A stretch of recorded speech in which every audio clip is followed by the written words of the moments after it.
Kecoa masuk celana. Alika, mari masuk Pak. Alika mempersilakan Devan masuk. Dalam hatinya ia sangat khawatir bila mana sang adik bangun dan melihat riasannya yang jelek. Sementara Devan mengikuti Alika dari belakang menuju dapur belakang tempat di mana kamar mandi kumuh Alika berada. Alika, sampai Pak, ini kamar mandinya. Devan lantas masuk ke dalam kamar mandi dengan angkuhnya tanpa mengucapkan sepatah kata pun. Selagi Alika menunggu di luar, matanya tak sengaja melirik ke arah kulkas dan mendapati secari kertas yang tertempel di pintunya. Alika segera mengambil kertas tersebut dan membacanya. Miska, kakak kenapa tidak pulang-pulang? Miska takut di rumah sendirian dan menelpon Bibi. Sekarang Miska ada di rumah Bibi. Jangan lupa makan malam, Kak. Miska, ternyata pesan itu berasal dari adik Alika. Ia sangat bersyukur karena Miska tidak ada di rumahnya. Devan Megantara, Arg, tolong Arg. Tiba-tiba Devan menjerit dari dalam sana. Alika, Bapak kenapa? Pak, Devan segera membuka kunci pintunya. Pintu sekarang sedikit terbuka agar Alika dapat masuk. Devan Megantara, tolong, ada kecoa masuk ke dalam celanaku. Alika, kecoa, di mana kecoanya? Pak, tanya Alika dari luar. Ia belum berani masuk sebelum ada perintah dari Devan. Devan Megantara, ada di dalam celanaku. Berkata dengan gemetarnya. Alika, Bapak tidak salah bilang, kan? Kalau kecoanya di celana saya harus bagaimana? Devan Megantara, cepat masuklah. Bantu aku mengusir kecoa ini dari tubuhku. Alika, tapi Pak, Devan Megantara, cepat. Gertak Devan sampai membuat Alika tersentak. Alika, baik, Pak. Lantas berbicara dalam hati. Aduh, bagaimana ini? Aku belum siap melihat anunya Pak Devan. Namun Alika tetap menuruti perintah Devan. Membuka pintu lalu masuk ke dalam dengan perlahan. Matanya langsung membulat begitu melihat celana Devan masih melorot sampai ke lutut. Alika, Alika berteriak seraya menutup matanya. Membuat Devan geram dan ingin menjambak rambut kepang gadis itu. Devan Megantara, kenapa kau berteriak? Cepat usir kecoanya. Alika, saya takut Pak. Devan Megantara, sialan. Teriak Devan. Devan Megantara, lalu bagaimana dengan kecoa di celananku kalau kau takut pada hewan ini? Alika, saya tidak takut kecoa. Saya takut melihat itunya Bapak. Devan Megantara, saya masih memakai celana dalam Alika. Alika, serius Pak? Alika mencoba mengintip dari celah jarinya. Devan Megantara, ya seriuslah. Cepat tolong aku. Dia bergerak-gerak terus. Aku jijik dengan hewan itu. Alika, baik, Pak. Pelan sedikit. Alika, aduh, kecoanya di mana Pak? Alika mulai berjongkok di hadapan Devan. Kepalanya menunduk takut.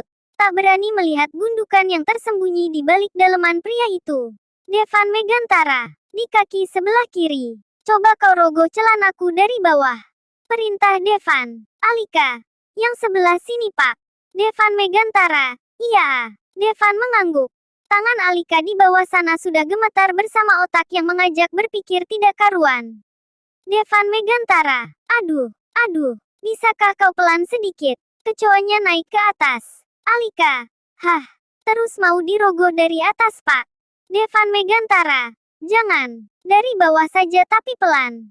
Jangan sampai kecoanya bergerak ke sana kemari. Aku geli. Alika, iya Pak. Alika mulai menggerakkan tangannya ke sana kemari berusaha mencari kecoa si kutu kupret. Alika, enggak ketemu Pak. Gimana dong? Devan Megantara, harus ketemu. Cari dan bunuh kecoa itu. Alika, susah Pak. Saya takut kepegang yang lain. Tangan Alika masih sibuk berputar-putar di bawah sana. Devan Megantara, cari sampai ketemu pokoknya. Alika, iya Pak, tapi susah. Bagaimana kalau dilepas saja? Devan Megantara, dilepas. Alika, iya, untuk mempermudah. Devan merasa enggan. Namun sepertinya ia tak punya pilihan. Untuk seorang pria yang fobia kecoa, ia lebih baik memilih jalur cepat yang penting kecoanya segera pergi dari tubuh Devan. Devan Megantara, ya sudah. Buruan kau buka celananya. Alika, baik Pak. Alika mulai menurunkan celana Devan perlahan. Namun sebuah kejadian nahas datang tak terduga. Pak RT, apa yang sedang kalian lakukan? Pak RT datang membawa rombongan Hansip dan beberapa warga. Devan Megantara, mati. Batin Devan menjerit. Sebuah masalah baru lebih berbahaya dari kecoa datang melanda kehidupan mereka kini. Digerebek warga, kecoa sialan itu sudah kabur. Terbang melalui celana bagian atas lantas loncat ke dalam lubang selokan. Kini Devan dan Alika mendapat masalah baru karena mereka sedang ditonton beberapa warga. Keduanya kepergok dengan keadaan Alika yang masih berjongkok sambil menurunkan celana Devan. Pasti semuanya berpikiran negatif tentang mereka berdua. Pak RT, beraninya kalian berbuat mesum di kontrakan. Pak RT maju paling depan. Di belakangnya sudah ada beberapa warga ganas yang menyuruh Pak RT membakar Devan hidup-hidup. Bakar saja pria pezina itu. Teriak salah seorang warga yang ternyata bapak dari mantan pacarnya Alika. Alika, kak kami tidak berbuat mesum pak. Kami sedang mengusir kecoa. Buru-buru Alika berdiri menutupi tubuh Devan di belakang sana. Semuanya tertawa tidak percaya. Mereka lebih percaya dengan apa yang sedang mereka lihat. Devan terlihat mematung masa bodoh. Celananya bahkan belum ia betulkan sama sekali. Pak RT, maaf Neng Alika. Kita semua di sini punya mata dan IQ. Mana mungkin ada yang percaya dengan alasanmu? Alika, tapi saya tidak berbohong Pak. Alika menatap Devan berusaha memohon bantuan. Semua terjadi begitu cepat. Gara-gara teriakan Alika dan Devan yang ternyata sempat menimbulkan perhatian tetangga. Kini akhirnya kontrakan Alika digerebek warga. Apalagi di depan ada mobil mewah dan pintu rumahnya tidak dikunci. Alika, bagaimana ini Pak? Tolong jangan diam saja. Devan malah menarik celananya ke atas. Memastikan kecoa sudah tidak ada di tubuhnya kemudian mengancingkan celana. Alika, Pak, Alika mulai menangis. Pak RT, jangan menangis. Ayo pertanggungjawabkan perbuatan zina kalian. Lagi-lagi Devan hanya diam saja. Ia malas berdebat dengan warga yang sudah terlanjur menaruh curiga terlebih dahulu. Siapa saja mungkin akan berpikiran sama begitu melihat keadaan Devan dan Alika yang cukup intim. Jangan diam saja Pak. Alika terus berusaha menjelaskan pada semuanya tentang kejadian yang sebenarnya. Namun semuanya tidak percaya dan menganggap Alika sedang beralibi demi menutupi kesalahan. Semua itu gara-gara ia menurunkan celana Devan tepat saat Pak RT dan yang lainnya datang. Kini Pak Kiai sedang didatangkan untuk menikahkan mereka sekarang juga karena inilah peraturan untuk pezina yang ketahuan warga. Mereka harus dinikahkan saat itu juga agar semuanya tidak mendapatkan aib di kemudian hari. Di ruang tamu milik Pak RT, Alika dan Devan saling berbisik membahas masalah yang tadi. Alika, Pak, bagaimana ini Pak?